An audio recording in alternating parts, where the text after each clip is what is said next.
Well, good evening to each and every one of you. It's Thursday night, and you know what time it is Thursday Night Fire. I am your host, Apostle Craig N. Coates, and I have two wonderful co hosts with me today Evangelist Carter Chris White. Hello, Carter. And Pastor Tanya. Yes, yeah, wellness pastor. Hello, Pastor Tanya. Good evening. Man, I tell you, I hope you guys are safe and are home, off the roads, and let's get ready to get into the Word of God. I'm so excited. Y'all know why I'm excited tonight, right? Let me see if y'all read my mind. I'm excited tonight. I know y'all trying to guess, you can't figure it out. I'm excited tonight because tonight I am viewing with 2020 vision. I am coming to you live without two pair of glasses. All right, so I can see the prompter screens, I can see the time settings, I can see my crew in the booth. I used to think they wasn't there. They're there. They've been there all this time. Boy. So yes, I had a LASIK surgery to correct my vision. I have 2015, which is better than 2020. So I'm seeing straight through the camera. I'm seeing to your soul. Okay. I hope you guys had a good day and that you're safe and you're well. Come on and check in with me. Now, let me tell you, I do need to read some readers for the close-ups for right now as my sight is adjusting. So I got just one pair of glasses, praise the Lord. And they're only for close-ups here. Charlotte Noble, because I got these glasses, I can see you. Greetings to you, Charlotte. To Dr. Rodell Hall, my brother, bless you, sir. I hope you had a great birthday as well. To Tonda Gibbs, good evening to you. To Maria Sims, good evening, cousin. God bless you. Kim Black, God bless you. Darlene Leonard, put the fire on the board. Aaron Brown, good evening to you. Helen Brown, good evening. Erica Benton, good evening to you. Gerald Smoot, good evening to you. And also to Pastor Connie Johnson and Pastor Melvin Johnson, good evening to the two of you. Tia Nelson, good evening to you, sis. To Teresa Chandler and to Tony Chandler, good evening to you, too, as well. To my good friend Lulu Tyler, hello, sis, good evening to you. Troy Diggs, good evening. Ebony Cox, good evening. Dante Wright, good evening. That's my son Dante on here. All right. Lisa Pinckney, good evening. We got you covered with the shirt. Call us tomorrow. We got you covered. Sherelle Carr, good evening to you. Lacey, good evening. Everett, my buddy. Good evening to Erica Benton, to Darlene Leonard, to more for the Lord to show you. I know that's right. to Janine, good evening to you, sis. Hello, hello, hello, and hello. To Phyllis Coleman, good evening. Deborah Cisco Watts, good evening. To Pastor Cassandra Elliott, all the way from North Kakalaki. Sis, you know I love you. Good evening to you. To Deborah Covey, good evening. To Patricia Wilson, good evening to you. Diane Williams, good evening. Tandra Calvert, good evening to you. Kathy Hoskins, good evening to you. Don Thomas, good evening. Jeffrey Arthur, good evening to you. Jessica Green, good evening. Man, y'all folks, I tell you, y'all are checking in. The numbers are climbing faster and faster. Let's get right into the word. All right. Tonight, we got some good stuff for you. We're in the book of Genesis, chapter 41, verse 1 is our beginning. Y'all, I'm so tickled to be able to see. Hallelujah. I would ask y'all to read, but I'm going to read first because I ain't been able to do this for a minute, right? So Genesis chapter 1, verse 1 through 8, it says, "And it came to pass at the end of 2 full years that Pharaoh dreamed, and behold, he stood by the river," right? Verse 2. Y'all, come on while I'm rolling. There we go. "And behold, there came up out of the river 7 well-favored calves and fatted, and they fed in a meadow." Next verse. "And behold, 7 others came up behind them out of the river. These ones were poor, lean, ugly, and stood by those calves and began to, by the brink of the river." Sorry, verse 4. "And the ill-favored, lean-fleshed calves did eat up the 7 well-favored and fat ones. So Pharaoh awoke." Verse 5. "And he went back to sleep again, second time, and dreamed again. And behold, 7 ears of corn came up upon one stalk, rank and good." Then verse 6 says, "And behold, 7 thin ears, blasted with the east wind, sprung up after them." Verse 7, "And the 7 thin ears devoured the 7 rank and full ears. And Pharaoh awoke, and behold, it was a dream." Verse 8. And it came to pass in the morning that his spirit was troubled, and he sent and called for all the magicians of Egypt and all of the wise men thereof. And Pharaoh told his dream to them, but there was no one that could interpret this dream for Pharaoh. Now let's skip down to verse 14, I do believe. Then Pharaoh sent and called for Joseph, because finally it was told, look, there's a guy who can tell you dreams. The cupbearer finally gave it up after 2 years and said, that's Joseph. You got to go get him out of the jail. He said, well, go get him. And they brought him out of the dungeon hastily. And he shaved himself and changed his garments and came in unto Pharaoh. Let's go to our next verse that we wanted to read, and that is verse 29. Okay, he interprets the dream for him, says, behold, there come 7 years of great plenty throughout all the land of Egypt. Next verse. And there shall arise after them 7 years of famine. All the plenty shall be forgotten in the land of Egypt, and the famine shall consume the land. Next verse. Now therefore, Pharaoh, look for a man discreet and wise, and set him over the land of Egypt. Go on. Verse 37. And the thing that Joseph proposed, because Joseph proposed a plan to him. He says, find a man, set him over all of Egypt, and here's what he needs to do. He needs to portion out while the going is good and take of the good and store it up. Because when the famine comes, it's going to be like it never was a good time and a good season. And then you'll be able to live and your people can live. And Pharaoh says in verse 37, Pharaoh thought this thing was good in the eyes of, this thing was good in the eyes of Pharaoh and in the eyes of all his servants. Okay, so Joseph sold him on a plan. Verse 39, Pharaoh said to Joseph, for as much as God has showed you all of this, there is no one else more discreet and wise than you are. Look at that. Next verse, 40. You shall be over my house, and according unto your word shall all my people be ruled. Only in the throne will I be greater than you. My goodness. Next verse. Verse 42. Pharaoh took the ring from his hand and put it on Joseph's hand and dressed him in clothing of fine linen and put a gold chain around his neck. All right, next verse. And he made him to ride in the second chariot which he had. And they cried before him, bow the knee. And he made him ruler over all the land of Egypt. Do I have another verse? Verse 45. Pharaoh called Joseph's name Zephanath-Paneah. And he gave him to wife Asenath, the daughter of Potiphar, priest of On. And Joseph went out over all the land of Egypt. Next verses, and I promise y'all we're going to make sense of it. And unto Joseph were born 2 sons before the years of famine came. Right? So they had 7 years of prosperity. But before the famine came, he had 2 sons, which Asenath, the daughter of Potiphar, priest of On, bare unto him. Next verse. And Joseph called the name of the firstborn child Manasseh. For God, he says, hath made me forget all my toil and all my father's house. And then the next verse, he says, and the name of the second shall be called Ephraim.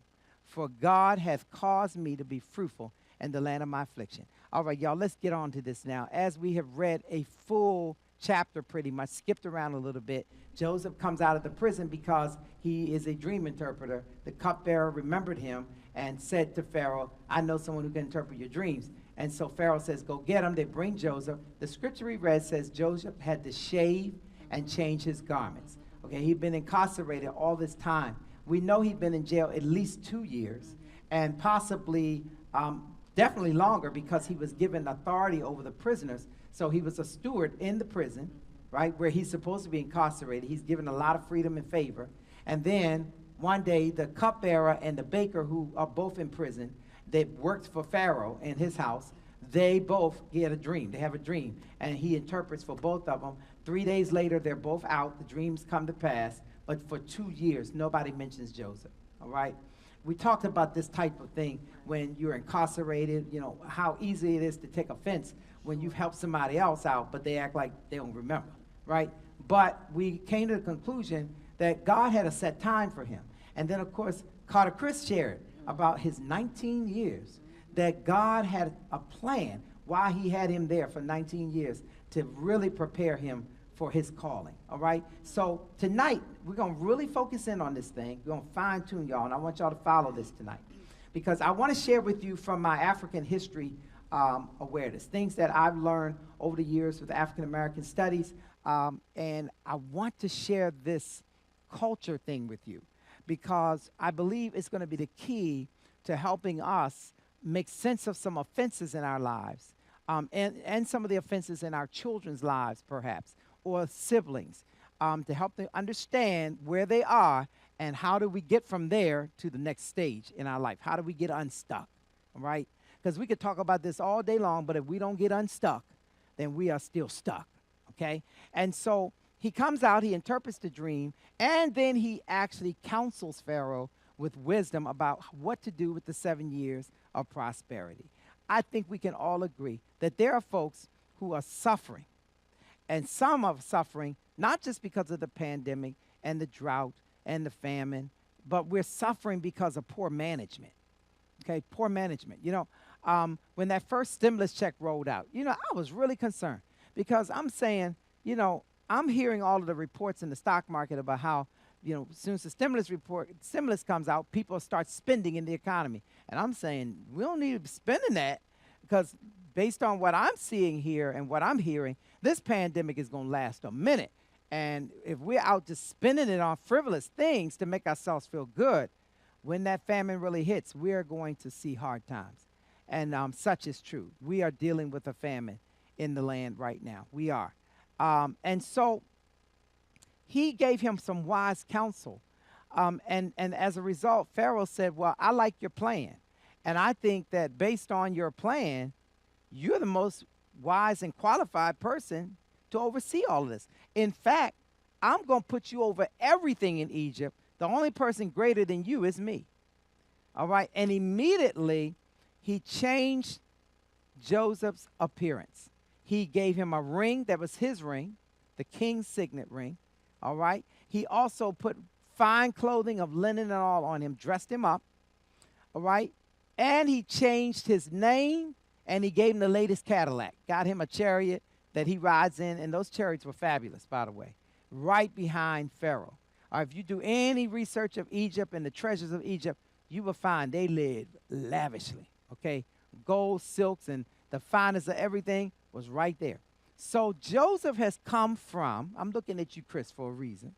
So, Chris, Joseph has come from being sold into slavery, into prison for something he did not do, to discovering a gift he has, that he's interpreter of dreams, because we know he's a dreamer, but up until this point, we don't know he's an interpreter until he's put in prison. So now he's an interpreter. He comes out and interprets dreams, and now he is made the head over everything that Pharaoh has. All right? Let's talk about this. Let's really talk about this. This is where I want us to focus tonight. The change of identity. I think this is really critical. Everybody somewhere in life has to have a liminal experience where you go from a place of bondage and captivity and offense and woundedness to a place where you graduate into another identity, your purpose for which you know who you are, you're confident in that place. All right? I want to make sure we all understand that African American people, if you're watching me right now, you had better relate to this because this is the story of Africans in America being taken from your land, right? Put in a strange place, the change of language, the change of your name. Hello? And it is a fact, I am a historian, I can tell you it is a fact that everybody that was a slave did not live a brutal life. There are slaves that were given favor and oversaw tons and tons of others. There are slaves, you know, look at Thomas Jefferson. He had a mistress. Come on, y'all. She was an African woman, okay? Sally was the real deal. He had kids by her. So there are many, many dimensions to who we are as an enslaved and captured people. And in and through it all, right, from African American history, we learned to be resilient. Mm-hmm. We learned to be creative. We learned, we had gifts. We had gifts in Africa. You know, if you came from certain places in Africa, you had gifts. You understood about magic. You understood about fortune telling. There's a lot of things. You understood voodoo. Voodoo is a religion, okay? And so when you come to another country where the goal is to wipe out your culture and to enslave you and to give you a new identity that makes others superior to you and you inferior to them, it works to a certain degree, but what we found through much study of history is that still the enslaved people found a way to express and to survive and to even speak to the future, all right? And so as we talk tonight about this liminal process, remember I gave you that word on Sunday, liminal or liminality. It's the process of taking you from your familiar and stripping you of all of it and bringing you into a place where you're given a new identity. All right? So Joseph went from being the favorite son at home to being sold into slavery where he still had favor and privilege, gone into the prison where he had privilege, comes out and now is given the most privileged position in all of Egypt, to be literally a Hebrew dressed in Egyptian garb and over all of Egypt. Mind you, he's still a Hebrew. He still looks like the Hebrew people, okay? And we have found from past stories when Potiphar's wife was trying to get with him, when people didn't get what they want, they will remind you that you're still a Hebrew, all right? And in today's terms, there are other words people try to remind you of who you still are, right? But yet, still yet, Joseph abounds, and this change of identity is an indicator to us of something important about wounding. What is this an indicator of? Well, let's look at it. The Bible says that after he changed all of his clothing and changed his name, he gave him an Egyptian wife. He didn't give him some little run-of-the-mill girl. He gave him the cream of the crop. He went to Potiphar's house, which was a person of high standard, and the Potiphar, who was a priest of On. Now remember, Egypt is a polytheistic society. They serve many, many gods. And so the people who were the high priests were people of great stature, and they had customs and practices, and he gave him Asenath. All right, he gave her over to him as his wife. She ain't had no say in the matter, right? She became the wife to this Hebrew man dressed up as an Egyptian, all right? So that means that her language is the language of Egyptians, not the Hebrews. She don't have a reason to speak the Hebrew language, okay? And then they have 2 children together. You would think at this point, man, Joseph is riding high. That's what I'm talking about. When people put you down, God will lift you up. When people, there's the same people that said that you'll never be nothing, God will show you who you are right in front of them. But what I want to say is this, but you can also still have a void in your heart, no matter how successful you have been, because there is something that is still missing in your heart, and that is the validation of your family, the apology and the acknowledgement from the people that you were taught meant the most to you. How do we know this is still a problem for him? Because he names his children to remind him every day of his family.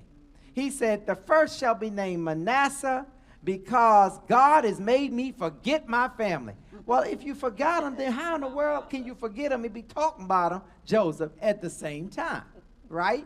Then he calls the second one Ephraim, because God has blessed me and made me fruitful in the land of my affliction. Well, what's been afflicting about Joseph's experience in Egypt? If you think about it, you got, okay, yeah, you were sold into slavery, but day after you got sold, you were made the head over the household. You got all these liberties, right? Yeah, Potiphar's wife lied on you, but the day you got to jail, that you done found favor, and they made you over all the prisoners, the guard over all of them, right? And now you in Pharaoh's house, and you have been made second in charge. All of Egypt is under your authority. What you say goes. But somewhere in the picture, you now have a different name. You now have to actually learn a different language. All right? Look at this, right? You have 2 children that you are now going to raise. How are you going to raise those children? What are you going to teach them about their background? Y'all, come on. I'm just interrogating the text. That's all. I'm just giving you what's not written that had to be so if they were real people. Your children want to know something about where they came from. How about the challenge with worshiping other gods? We know up until this point that Joseph worships the true and living God. Even when he interpreted the dream for Pharaoh, he made it clear, it is not me, but it is the Lord that I serve that's going to show you. Okay, so we know he was deep walking in, but did he stay deep? That's the question, right? Did he stay deep? You don't know. We'll find out, right? But that's something you have to ask yourself. When you go through that change, what did that change add to your life? And what did it take away from your life? All right? Talk to me. Let's talk. Let's talk. Yeah, come on, Pastor. No, that's good. You know, wow, what did it add and what did it take away?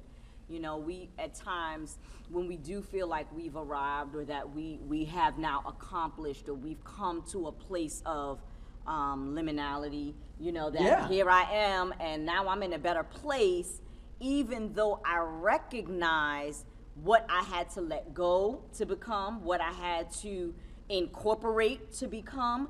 And the funny thing is when you say, what did you let go and what was the thing that you had to let go? What I was reminded of with Joseph was the fact that it never talks about what he expressed was that affliction, right? Like the second child came after him already being in a place that we identify or might see as a good place in his life. But for some reason, he still felt afflicted.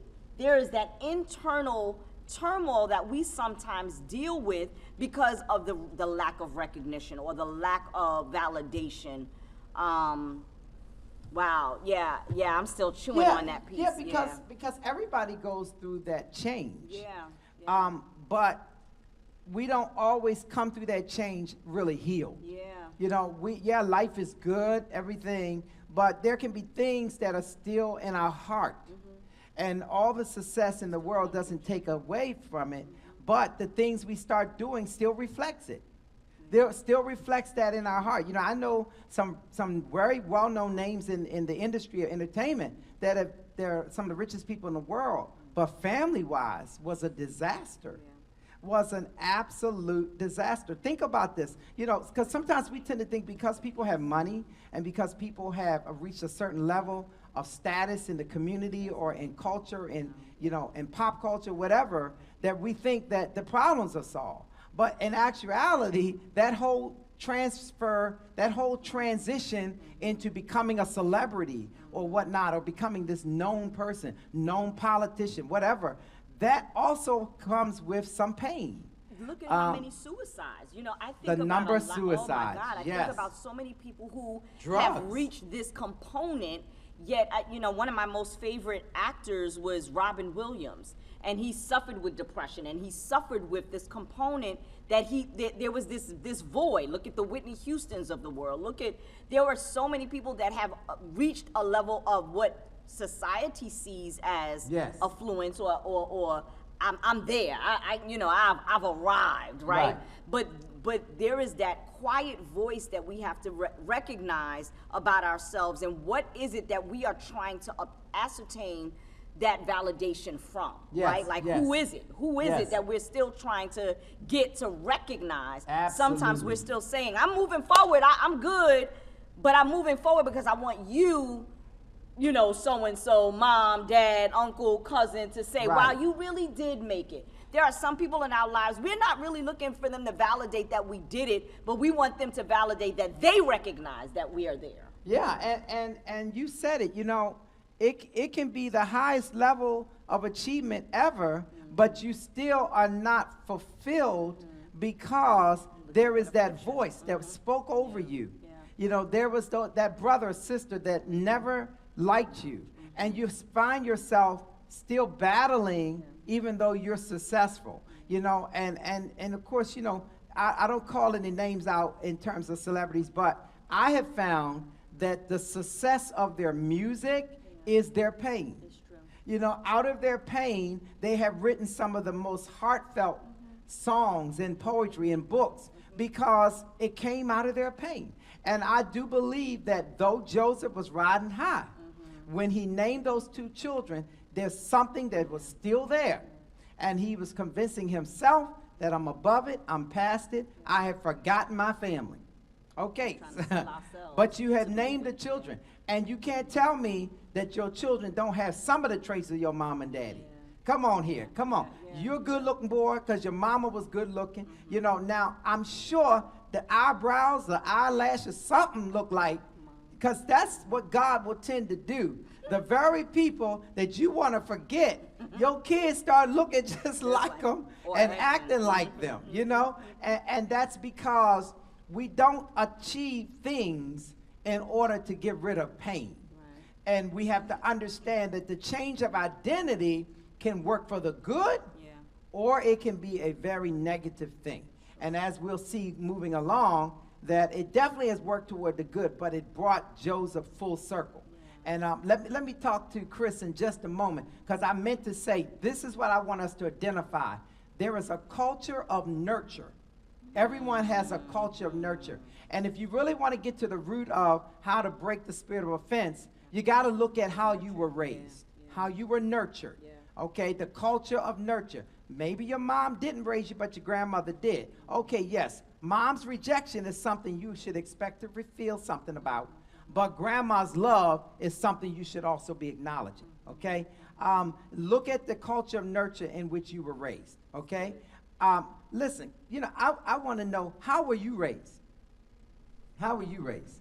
Because we've got a whole generation of young men out here that you're reaching now that are in the streets, and people are going to school getting degrees trying to figure out how to reach them, right? But I know that there's a direct connect to how we were raised, right? How were you raised? I was raised single-parent home. Single-parent home. No father. No father. My mom teaching me everything. Your mother taught you everything. Giving me the rules of the streets. Rules of the street. She gave me ultimatums if I wanted to sell drugs or I could go to school. So she Right. gave me the picks. Everything She was gave there, you the like option. free will. Yes. And I just chose to do the wrong things. Right. But growing up, I didn't have that father figure, so I looked to the streets too. So the little kids that's out there now, they look into the streets for love because it's not in a household. So those gangs that they join and those homeboys and those dummies, as they call them, that handshake, that touch, that's what draws That's people nurture. in. That's nurture. Now, if I'm the mayor or if I'm somebody got the titles as we were speaking of, I'm not going down in the hoods touching these kids. Right. Right. So that's where the miscommunication is with the big people, the people that got supposed to have the money. You got the money, but you don't got you got the money, but you don't have the heart to go down into the trenches where the people at that's hurting. So you got to remove that stuff and just come down like I do. I come Right. down and I remove Chris out the way and I go and figure out, bro, what's wrong with you? All you got to do is just talk to them. Communication is everything. Once the person know that you're serious and you really want to help them, they're going to open up and tell you what's going on. But when you sit behind that desk pushing paper saying, go get him and go get him, they not hearing that. So what I've heard you say is that in the culture of nurture, your father's voice was missing.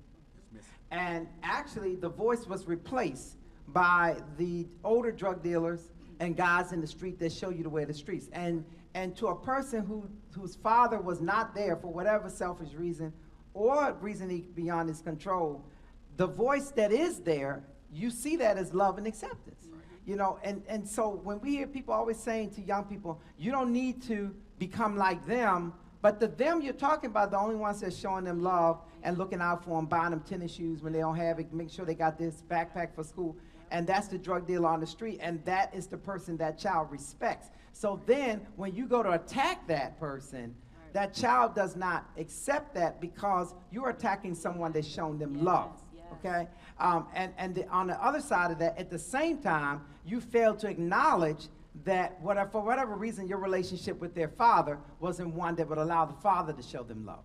You know, and so this is something that's really critical. When I did my dissertation, I wrote about this with the rite of passage, how the rite of passage works, even if it's one in the streets that's taught you the streets.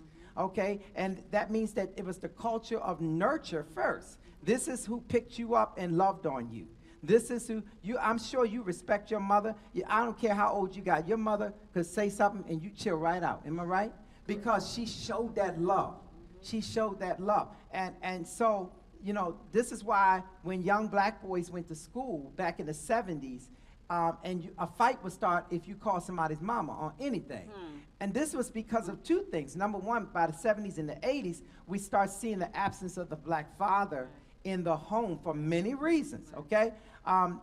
But then these boys see mothers raising them and grandmothers that are working hard and raising them. And you go to school and somebody say, yeah, that's why your mother wear jacked up tennis shoes. Well, it's a fight. And then the teachers and administrators trying to say, why would you fight over something so stupid? That's not stupid to you. Right, yeah. You know, that's really pulling on a heartstring that's dear to you, okay? And so I want to talk about that for a moment, the culture of nurture. Talk to us. It's so funny that you bring that up because, yes, it is for boys, but it's also for girls, too. I want you to go there. Because two things. Number one, it just reminded me, I'm put my baby girl on blast for a minute, but I'll never forget that there was a young boy that was in school of a different ethnicity, and he was talking bad to my daughter at the time, and she was getting upset, but it wasn't until he called me out my name.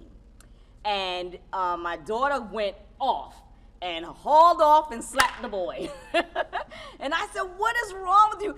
She went off. He don't know you. He don't know what you've been through. Now, I had to take a moment because at first as a parent, you know, you want to teach your children that's not how you resolve your issues, and I want to teach you another way. But I had to recognize that my child has been a product of some of the challenges that I've endured, and it has now affected her. And though I've nurtured her through some of those things, there's a component that I might have nurtured. You make sure family is everything, and you got to be careful to be mindful of the family and protect the family. And so in her mind, I'm protecting my mom. I'm protecting that piece. The other component I want to say about girls as far as the protection or the lack thereof is that concept of what the world calls women who have daddy issues, right? And the lack thereof, right? And so the absence thereof is going to either create a nurturing or the lack thereof of the nurturing. I think about, you know, wanting to look for love in all the wrong places, and we're looking for those components because that nurture component is missing no matter how much the mother is there. Unless there is a male figure that can teach a woman how to, what good love looks like and what right love looks like, there is that strong possibility we're going out and still trying to find it. And so when you say, you know, you shouldn't be doing this and you shouldn't, you know, be going around to so many different relationships, what's happening? I am looking for something that I've been missing, and that nurturing piece is not there. Right. And so how do I nurture a son? Now, I'm just talking about me. I have a son. Now, I got to be mindful. I got to be all those things to my son. I got to make sure in my mind, when you know better, you do better. But in my mind, I got to teach him how to be, I got to be a mother. I got to be a father. I got to teach him about the streets. I got to teach him how to be a protector. I got to teach him all of these things because of the lack thereof, instead of allowing myself to have other people and support that boy and the man that he needed to become. Yes. Yeah. And for this very reason, relationships that we choose in life often reflect the relationships we've seen in the culture of nurture. You know, I was fortunate that my uncle, Pastor Johnson, was a classy dude. And so as a young boy, I always wanted my relationships to be like his relationships. And so the bar was set really good and high. You know, when he was dating Pastor Karen, to me, she was super, super classy. You know, and you know, I'm 11 years younger than them. So, you know, wasn't nothing I could do, but I knew that I wanted a woman that was classy, you know, and things of that sort. And of course, all the girls my age, they know what class, spell classy, right, first of all, right? But this is our reality, the culture of nurture, how we were raised. And I want to say this about Joseph. The culture of nurture for Joseph was a very good one. Okay, his father and his mother were both present in his life, and that relationship, though, he saw some stuff. He saw some stuff. Now, I'm sure he knew his father had to be tiptoeing back and forth from one tent to another when you got 4 wives. Okay, but what it created for Joseph was a sense of privilege, and sometimes we operate in relationships with other people unfairly because we operate from a place of privilege, and as a result, we don't necessarily see how we harm others because we were privileged, and Joseph certainly had privileges growing up. So taking the position that Pharaoh offered wasn't a hard thing for him. He wasn't trembling in the shoes saying, oh, Lord, how do I do this? He already had confidence because that confidence was built in him in the culture of nurture. His father gave him the task of overseeing his older brothers, okay, and the work they were doing. So his confidence level was built up because the culture of nurture gave him confidence that he can lead. I know for me, I'm a leader in probably 99% of anything I do.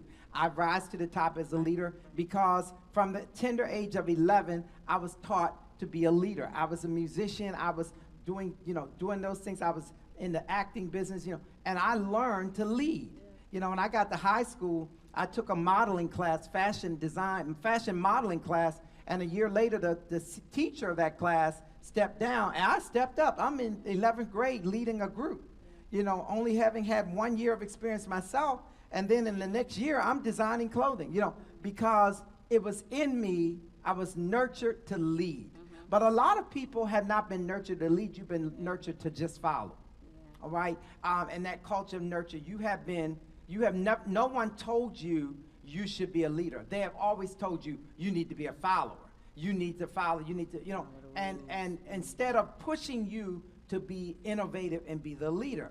And as a result, your culture of nurture produced what it produced when you go through that change or that liminal experience where you died to the old you. Yes, dying to the old you is a process we're all going to go through as we get older in life. When you hit 13, 14, you hit those years, right? But this is the thing I want to talk about, the change of identity. That's why so many people, when they got teenagers, they say, I don't know who they are anymore. I don't know. That's not the person I raised. And that the key is you have to stop looking for the person you raised. The person you raised had to die. They're finding their own identity. And the more you control it, the less they become it. Did you hear me? The more you try to control where they're going with it, the less they become it. What you gave them in the culture of nurture is supposed to be what sustains them in this change that they're going through, where they're finding themselves, okay? Stop panicking. Some of y'all panicking because you think your child gonna go to hell because she want purple hair and she don't wanna go to church right now. She don't want to go to church because she's going through a change. She's dying to that person that had to go because they had no choice under your roof, and she's now learning independence. And the best thing to do is step back and encourage the independence and pray to God that his word is true. As he said, if you train them up in the way they should go, when they're old, they won't depart. Now, if you control them in the way they should go, then yeah, you're going to get adverse effects. Yes, they're going to walk away from ministry because you controlled their life. You gave them 99% Jesus and 1% human being, and now they're rebelling against the whole system, and I think it's a good thing because if you don't see it, you'll continue to push that as perfection, all right? And so now Joseph has now gone through a change, different name, different cultures, different look. He is totally not Hebrew in terms of his affiliation with folks. He is overseeing the Egyptian culture. Everybody in Egypt bows to this Hebrew boy. This is something, right? That's like becoming the president of the United States and the first black president, and everybody's got to acknowledge you as such. Some are good with it, and some are not, okay? But they could not help but trust his process because the Pharaoh laid down the law. Right. Now, I want to talk about this for a hot second, and that is looking at what Pharaoh meant to Joseph, okay? What would it meant to have a Pharaoh in your life that puts you on this pedestal like this? Why does Joseph go for all of this? Joseph could have said, I would prefer to pick my own wife if I can, because now watch this, y'all. Let's go here. He's no longer a slave. Right. He's no longer a prisoner. What's stopping him from going back to his hometown and say, guys, I survived. I need a wife. Get me one of my girls. No, he didn't. He didn't refuse none of it. He accepted all of what Pharaoh offered him, all right? Pharaoh offered him a wife that's not equally yoked with him. Come on, deep people. Right. Come on, they're not equally yoked, but he accepted this. And I believe he accepted this because this is now the second culture, and we'll pick this up again in a bit, but the second culture, after the culture of nurture, and you start to go through the stripping and changing of your identity, the liminal process, then you come into what is called the culture of resistance. This is now where you are in a strange place, a different place, and you got to survive. Talk to me, Chris. Talk to me about prison. Talk to me about that liminal experience coming out of prison into a world now, a different man. Right. That's what I want to talk about. From the moment you came out, moving forward, how different the world looked to you. But how did the world see you? This is like deep. I mean, I had tears coming out when you was first just talking, reading all the scriptures. Because them 19 years, I had to read this. I had to learn Joseph. I was trying to figure out, like, I'm in prison, he in prison. I'm trying to figure out how he gonna get out. So I kept reading that story over and over and over until I learned how to pray and connect to God. Then he started giving me favor with the prisoners like that, and I was getting prisoners from privileges from the guards and privileges from the wardens and stuff like that. Special when I'm sewing, I'm running whole lines, running the machines. Like every month, my checks like $800, $900 a month. I'm in prison making this type of money, but I was still like a slave. But that's the best job you can have in a prison setting like that. You had So privilege. You had a privileged position. Yeah, I'm $900 a month. I'm like, yeah, okay. And if I want to do overtime, so I had privileges too. But then there came a time where, wow. When I got out, then I came here and I got privileged because I got to use you because this is our story. I mean, Yes. we in line with the story. So you're not Pharaoh, but you're Apostle Coates, and I'm Chris Carter White. Yes. You're giving me keys to everything that like I've said, piggyback from Sunday. You're Yes. giving me the keys, and you're giving me different positions where I can go and do stuff, and you're giving me limits to different things, and you're giving me boundaries too where I Yes. can't do certain stuff. Yes. And then I got to be man enough to accept the fact that I can't do that right there. And everybody that's listening, you need to learn how to remove the humility, humble yourself under the mighty hand of God, because the only way that a person can really be over top of you is if God set them right there. Right. People just don't get titles and positions. Right. It's ordained by God to give them that. So you are the apostle, so I don't mind washing your car. I don't mind, cleaning up the shop. Because that's my humility, because that's who God changed me. So I'm a changed man now. My pride, I learned, God removed that from me. Yes. So it's not looking at he's trying to run something. No, this is your show. And I'm thankful that you'll let me be a part of the show. The same way Pharaoh let Joseph be a part of his show. Joseph had to just stay the path. Yes. And I don't want to go too far because, we can go. No, you're right on point. So the prison experience was the stripping and change of your identity place. Right. That's Right? where God was That's where it working really me. began. And so coming out of prison, though your clothing has changed, your heart is humbled. Right. Because it's not you got yourself out of this. In fact, go back beyond me, really. I wanted to tap into the key person that was the Pharaoh in your life, which was President Obama. Yeah, I was gonna go. I ain't gonna go too far, but Oh, no, that's part of your story. That's okay, right. so yeah. all right. So then, as we moving along through the prison with me having the favor and the privileges and all this stuff, then one day I get this knock on my door, and I don't have access to the White House. I don't know nobody up there, none of that. But I did know how to pray.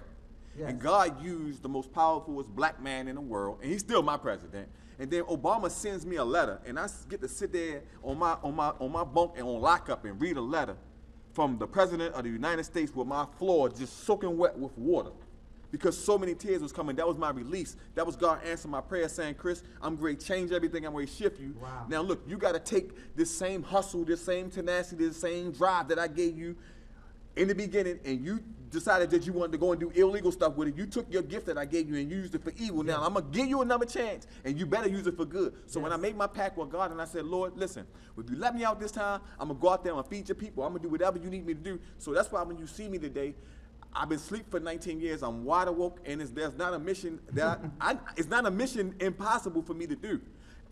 Feeding people, clothing people, sheltering people, giving people money, whatever it takes, God, I'm here to do it for you. Yes. And I'm just available. Yes. And I want to say this. Sometimes people don't understand your level of gratitude. I think that if you've never had the experience of being incarcerated for 19 years, you shouldn't knock his story. Right. Because you don't know where this comes from until you've been bound like that.